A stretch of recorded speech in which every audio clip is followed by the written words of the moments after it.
Welcome back. Thank you so much for joining us here at the Sean S. Show. I am so happy to see you again. I know it has been a while since we've seen each other, and a lot has happened in the last month or so that I've been gone.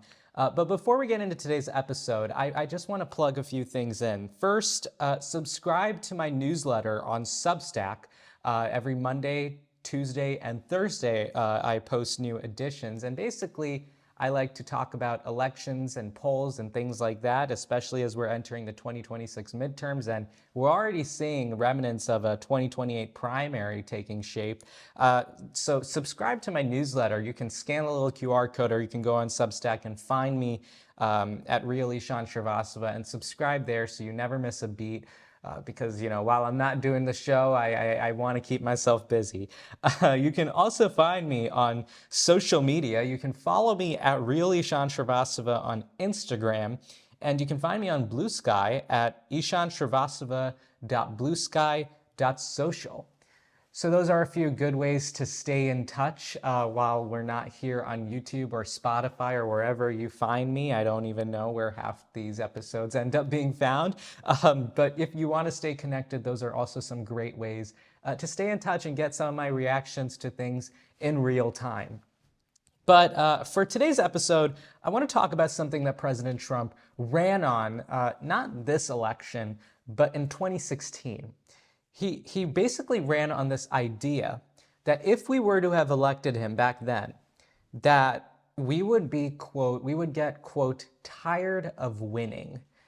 I don't know exactly what tired of winning means, but from what I get, at least from what he said, there'd be so much winning under his presidency, so much that we would say, no, it's too much, we can't do more of it. I mean, that's at least how he posed it. But this was back in 2016. I want to play that clip for you. Take a look at that.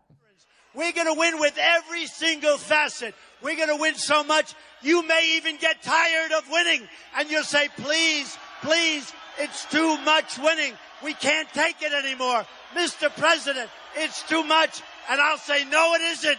We have to keep winning. We have to win more. We're going to win more. We're going to... So this time around, President Trump did not run explicitly on this tired of winning idea. He instead actually shifted focus and said that under this presidency, so basically third time he ran, he said under this presidency, he would usher in a golden age of America.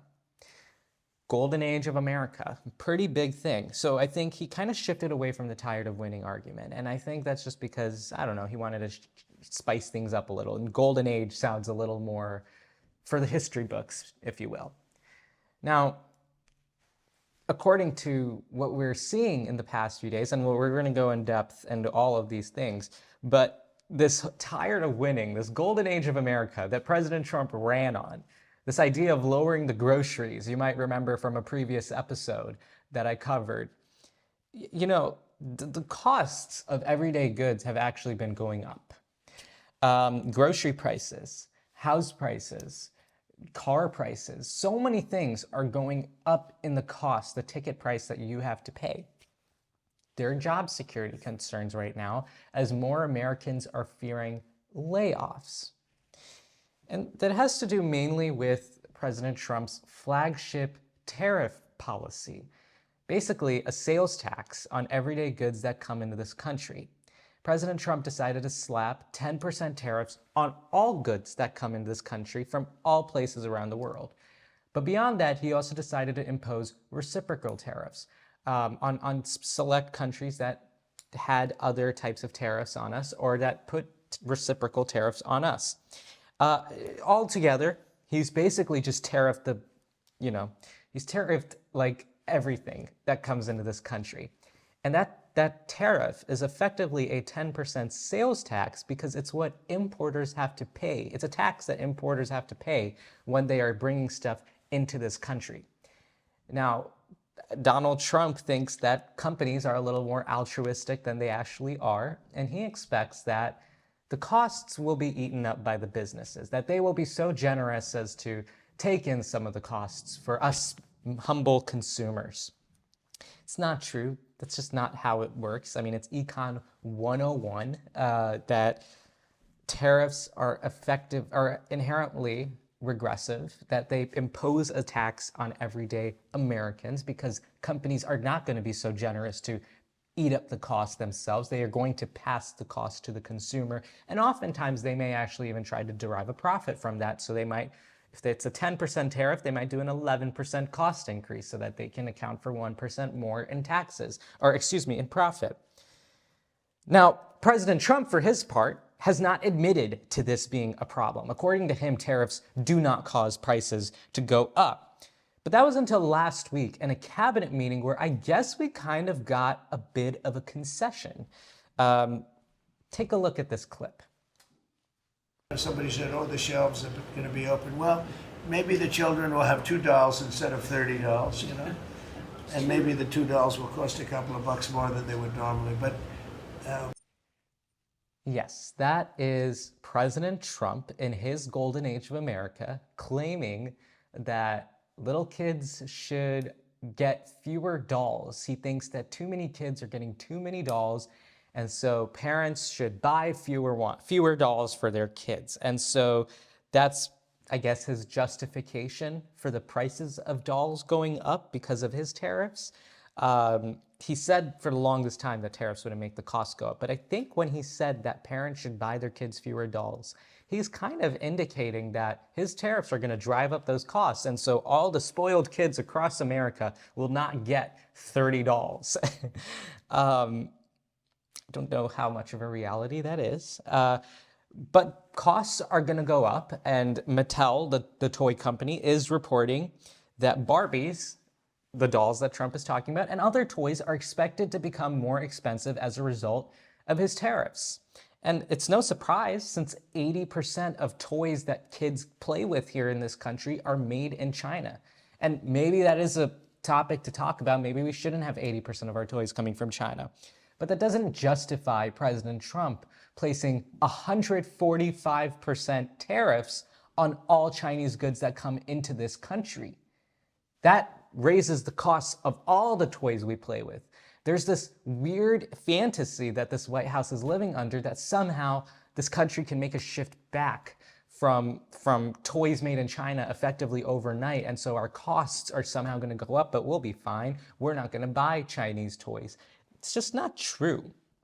Now, I don't get how toys becoming more expensive and parents having to buy their kids fewer toys is a winning message. I don't think in a golden age of America, parents should buy their kids fewer toys. Ideally, kids are going to have a great time in a golden age, and they'll get all the toys they want because the parents can buy all the toys they want. I don't get how it's a winning message, but you know, the White House and President Trump in their infinite wisdom have decided to double down on this argument, both in a Meet the Press interview over this weekend and then on Air Force One.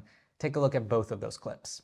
going to make us rich. But you said some dolls are going to cost more. Isn't that an acknowledgement that some prices will go up? I don't think a beautiful baby girl that's 11 years old needs to have 30 dolls. I think they can have 3 dolls or 4 dolls because what we were doing with China was just unbelievable. We had a trade deficit of hundreds of billions of dollars with China. When you say they could have 3 dolls instead of 30 dolls, are you saying Americans could see empty store shelves? No, I'm not saying that. I'm just saying they don't need to have 30 dolls. They can have 3. They don't need to have 250 pencils. They can have 5. Listen.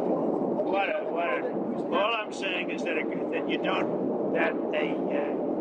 young lady, a 10-year-old girl, 9-year-old girl, 15-year-old girl doesn't need 37 dolls. She could be very happy with 2 or 3 or 4 or 5. I would, let's not waste a lot of time on a stupid question. What else? Donald Trump is just, I guess, out of touch with the average American. I mean, honestly, who gets 30 dolls for Christmas or their birthday? It's just not a thing. I mean, no one gets that many. Maybe Ivanka Trump got 30 dolls because her dad bought her that many dolls for little things. But most American kids are not getting that many dolls. But with the prices of these toys going up, I fear in President Trump's idea of a golden age of America, I fear that with this type of ignorance, maybe if these kids will get any dolls for their birthdays or for Christmas, because the dolls are just too expensive. But that moves us into to talk about tariffs, because it's the president's tariffs that have effectively raised the costs of all goods, and it's not just toys. It's so many things. The idea behind these tariffs is that there are trade deficits with the countries that we are putting tariffs on. This idea that we are basically importing all the stuff that these countries make, but they don't let us sell our products to them. And again, on paper, it's a very noble idea to try to increase American manufacturing. It's a noble idea to maybe say that, yes, these countries should be buying American goods. But what President Trump has done is he's tariffed every single country around the world without any idea of negotiating or any opening the door to deal making first. Now he's saying that they're doing that. But before this, he was not doing that. And he put tariffs on friends and foes alike. Although I should note that Russia, Belarus, among other countries of that nature, basically anti-democratic, anti-Western countries, are not on that list of tariffs. President Trump has decided not to tariff them. Just thought I'd note that. Now, the whole idea of the tariffs was to bring countries to the negotiating table. Now, from this White House, we have heard too many messages, mixed messaging. We've heard that 200 countries are on our doorstep. We're negotiating with 17 countries at the moment. So many countries are begging to make deals with us. But since President Trump imposed those tariffs on what he calls Liberation Day, liberated from what? I don't know. Since President Trump put those regressive tariffs, the sales tax, the Trump sales tax, on all of us, he has been able to cook up exactly 0 deals. Zilch. Nada. He's produced nothing.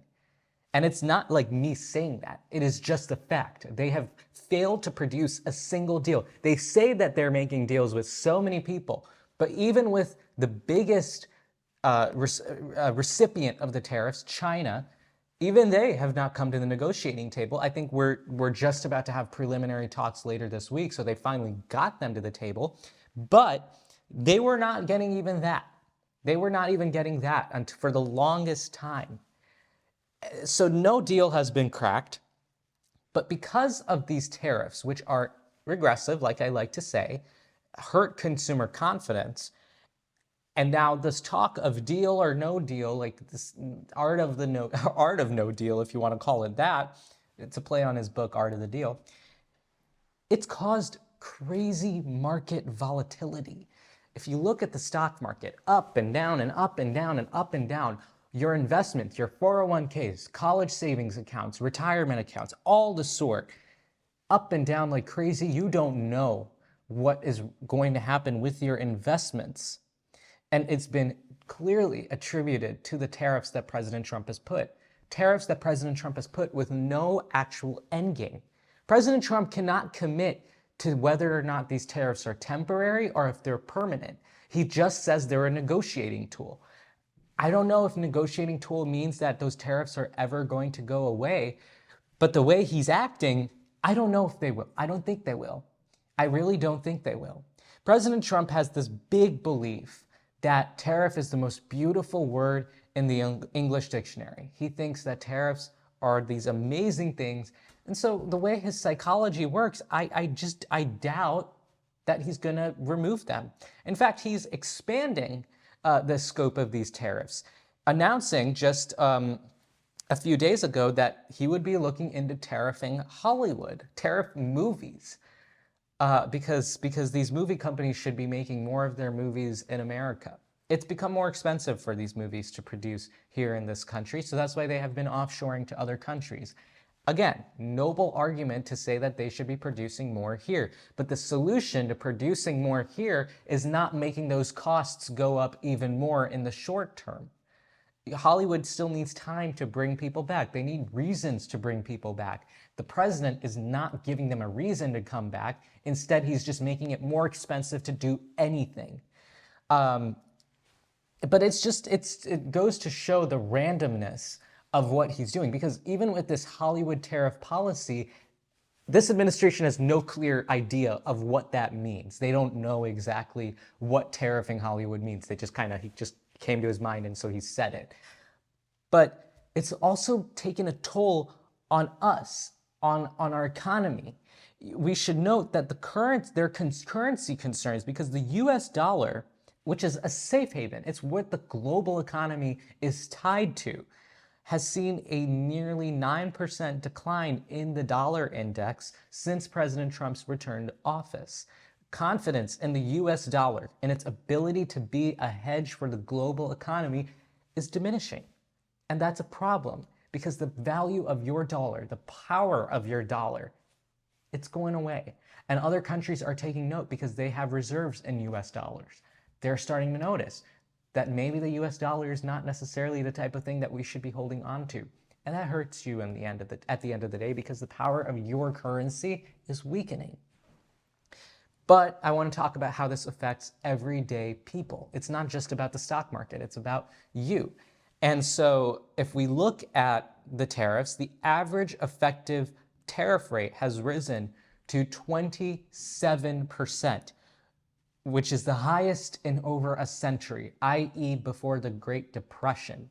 So the last time we had all these tariffs, since the last time we've had a Great Depression, we've had a World War, we've had a Cold War, we've had Reaganomics, we've had Bill Clinton's economics, we've had the war in Iraq, we've had COVID-19, we've had the 2008 financial crisis, slipped my mind. So much has happened since the last time we put all these tariffs. I'm not drawing a comparison between all these events and tariffs. All I'm saying is that it's a measure of time because there's a reason, and I saw this on Twitter, I think, where they said that they put these tariffs, they were so bad the last time we did them, they had to wait for everyone that was alive back then to die in order for no one else to actually remember and put them back on again. And it's just a funny thing to think about. Like, everybody back then had to die for us to think about this again. And maybe it's because it's not a good idea. Maybe. And it's impacted consumer prices for just about everything. I mean, I talked about the toys and how Mattel said that their prices are going to go up. But we're seeing toys, electronics, clothing, footwear, furniture, appliances, cars, food, all seeing price hikes already. But with these tariffs and that whole moratorium on the other reciprocal tariffs that President Trump paused, we're expected to see the prices of all these goods go up even more than they already are. You know, there's a study out there that said that American families should expect to pay $4,000 more every year because of these tariffs, the Trump sales tax that we are seeing right now. And President Trump likes to brag about how gas prices are going down. If you watch any Oval Office press conference or Q&A, he always works in that gas prices are down. It's just not true because gas prices are about 10 cents up on average since we tariffed Canadian crude oil. So Trump's even tariffing, he says, drill, baby, drill. Drill, baby, drill still takes a while to make happen. So in the meantime, the Canadian crude oil that we all use to fuel our cars, that's also becoming more expensive. And we're seeing Americans feel the brunt of this in how they feel. The Consumer Confidence Index, which is a great measure of just how people are feeling about the prices of goods, it dropped to 86 points in April, which is the lowest reading since May of 2020, the last time when we were in the COVID recession. Mind you, this was also the last time President Trump was in office. And labor market expectations are down 12.5 points to the lowest level since October of 2011, when we were still back in the Great Recession. You know, the Consumer Confidence Board, they noted that these types of low numbers for the labor market that I noted just a few minutes ago, or right now, they note that they are concerned about something like a recession with these types of numbers, like a recession. That's what they're worried about. The economy is contracting. For the first time this quarter, we contracted. And public sentiment reveals that Americans noticing these tariffs, 61% of Americans now want businesses to provide transparency on tariff pricing so that they know how much their costs are being caused by tariffs. So Donald Trump is making the prices of all of our everyday goods go up. Now, Trump owns this economy. This is his economy. It's been 3 months since he came into office, and quite frankly, he reversed so much, he's done so much, he's acted so swiftly and broadly and randomly. All of the stuff we are now seeing is a result of his economy. But naturally, President Trump be President Trump. He and his team, unable to claim responsibility, have resorted to blaming Joe Biden for this economy.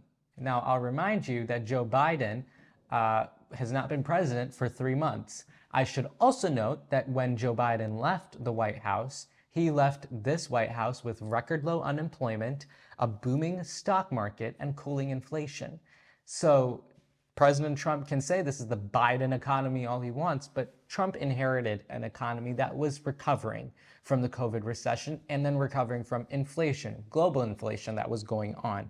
So it just doesn't make sense for President Trump and his team to blame the previous administration. But of course, they're going to operate how they feel best to operate.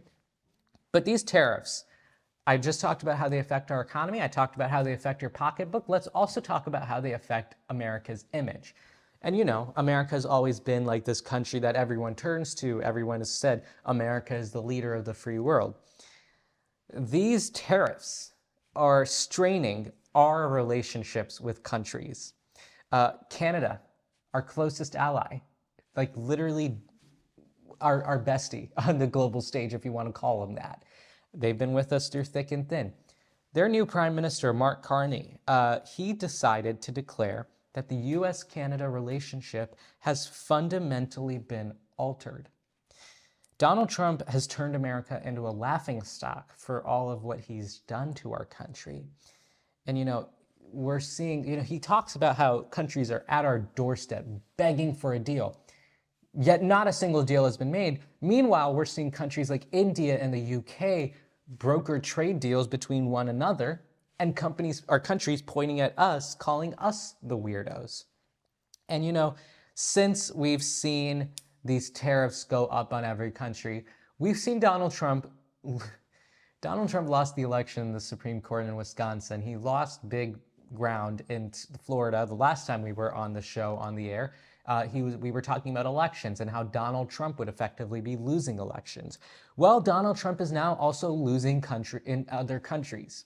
We saw elections in Canada and Australia. Canada, where Mark Carney just won, and Australia, where the incumbent party also won there. They won on a platform of pushing back against Donald Trump. They ran on a platform of denouncing the tariffs that President Trump put on us. They ran on a platform of saying America has done this to us. We are not going to let them do any more damage. That is how people are winning elections now. They are winning by attacking America, and specifically Donald Trump. So Donald Trump may pretend that he doesn't care about what's going on in the world, but the world definitely won't pretend that it's not affected by him. And we're seeing that. American tourism is also getting hurt. If you work in the tourism industry, hotels, restaurants, attractions, Europeans and Canadians are choosing not to come to our country. People are not coming to our country.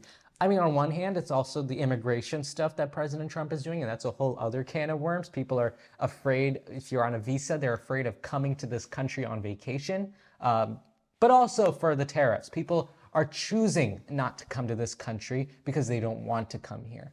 They don't want to give us money anymore because they are mad at our country. American products are being boycotted. In Canada, if you look at liquor shelves, they are getting rid of American Kentucky whiskey. They are getting rid of American supplies. They're getting rid of American natural resources that we sometimes send to these countries. Shelves are being cleared of American products. Made in America is being highlighted now. President Trump is all about made in America. Well, made in America has now become a joke on the global stage because we have villainized ourselves somehow to the entire world. And that's not me just going on this sort of rant about tariffs. It is just the reality we find ourselves in. And this whole isolationist, protectionist charade that President Trump is putting us through is hurting us. I mean, we're already seeing it. Like I said, Canadian crude oil prices going up is making the price of our fuel go up. The price of avocados even going up from Mexico is making our Chipotle meals become a little more expensive. So, you know, in this policy of the president's, prices are up, groceries are up, confidence is down, uncertainty is rampant, and hurt is present. So I ask every person watching, I ask every American, are you tired of winning yet? Thank you so much for joining me today for this return episode. I know, again, it's been a while, and I have this weird thing where I kind of vanish for a while and then just don't explain myself, but the plan is to stay now for the next few months at least. I hope I can, follow through with that, but no matter what, I do plan on sticking with that newsletter I was just talking about. Can we put that on the screen? So I will be back in your inbox. You can subscribe to my newsletter. Always a great place to find good reads and good articles. Just yesterday in my edition, I talked about the Georgia Senate election where Governor Brian Kemp announced that he would not be running for that Senate seat. It's those types of things that I'd really like to talk about. Elections and stuff like that is my fun hobby. So please subscribe if you can. New editions every Monday, Tuesday, and Thursday. And if you want to follow me on social media, again, you can find me at Real Ishan Shrivastava on Instagram, and you can find me at ishanshrivastava.bluesky.social. Thank you so much for joining me today. I'll see you in the next one.